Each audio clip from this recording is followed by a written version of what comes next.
खूप दिवसानंतर सिंपल अशी साडी घातली, पण साडी घातल्याचा आनंद काही हा वेगळाच. तर आम्ही निघालो होतो आमच्या एका पाहुण्याकडे, ज्यांनी आज त्यांनी नवीन घेतलेल्या शॉपचं उद्घाटन होतं आणि त्यातच त्यांचा आज वाढदिवससुद्धा होता. त्यासाठीच त्यांनी पाहुण्यांसाठी छोटी अशी मिनी पार्टी ठेवली होती.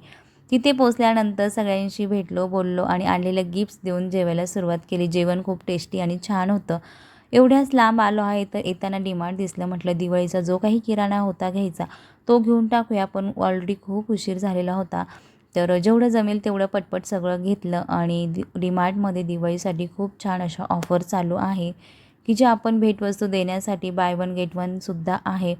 तर जे जमेल ते सगळं घेतलं आणि येताना फूड फॅक्टरी दिसली. म्हटलं आतमध्ये फक्त जाऊन बघूया कसं आहे ते. एकाच छताखाली खूप सारे स्टॉल्स आहे खाण्याचे. तर तिथे हे सगळं बघितल्यानंतर तर मग काय मुलांना आणि आम्हालासुद्धा खाण्याचा मोह आवरला नाही. तर पहिल्यांदाच आलो होतो, म्हटलं कसं येईल ते माहीत नाही, पण मुलांनी ऑर्डर दिली मोमोजची आणि ती खरंच खूप टेस्टी आणि छान होते. मग त्यानंतरसुद्धा मी माझ्या आवडीची पाणीपुरी ऑर्डर केली, तर खरंच खूप छान होती. मी पहिल्यांदाच ही पाणीपुरी अशी एवढी टेस्टी खाल्ली आणि त्यानंतर परत मुलांनी त्यांच्या आवडीचा पिझ्झा मागवला आणि आजचा दिवस खूप छान गेला. भेटू पुढच्या ब्लॉगमध्ये.